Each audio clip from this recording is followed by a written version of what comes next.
વાત કરીએ breaking news સામે આવી રહ્યા છે ફરીથી અરવલ્લીથી ધનસુરામાં હાઈસ્કૂલમાં ફરજ બજાવતા શિક્ષકનું મોત નીપજ્યું છે। શિક્ષકે અગમ્ય કારણોસર ઝેરી દવા આપીને જેનું મોત નીપજ્યું છે। વાત્રક હોસ્પિટલ ખાતે સારવાર દરમિયાન શિક્ષકનું મોત નીપજ્યું। વિજયનગરના 42 વર્ષીય શિક્ષકનું અકાળે મોત થયું છે। મૃતદેહ ધનસુરા આરોગ્ય કેન્દ્ર ખાતે પોસ્ટમોર્ટમ માટે ખસેડવામાં આવ્યો છે। ધનસુરા પોલીસે અકસ્માત મોતનો ગુનો દાખલ કરીને વધુ તપાસ શરૂ કરી છે।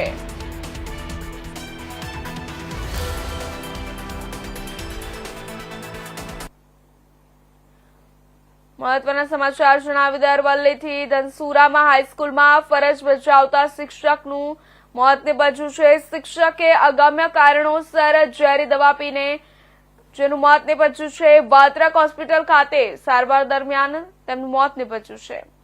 વિજયનગરના 42 વર્ષીય શિક્ષકનું અકાળે મોત। મૃતદેહ ધનસુરા આરોગ્ય કેન્દ્ર ખાતે પોસ્ટમોર્ટમ માટે ખસેડવામાં આવ્યો। ધનસુરા પોલીસે અકસ્માત મોતનો ગુનો દાખલ કરી તપાસ શરૂ કરી છે।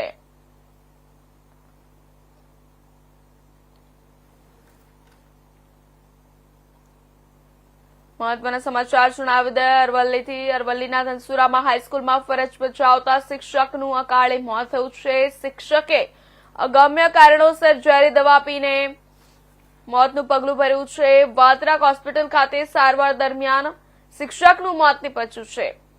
વિજયનગરના 42 વર્ષીય શિક્ષકનું અકાળે મોત નીપજતા ચકચાર મચી ગયો છે। આ સમાચાર પર વધુ વિગતવાર માહિતી આપવા માટે સંવાદદાતા જોડાઈ ચૂક્યા છે નીરવ પ્રજાપતિ। જી નીરવ, ઘટનાની પાછળ કોઈ વ્યક્તિગત કે વ્યાવસાયિક કારણોની આશંકા છે ખરી?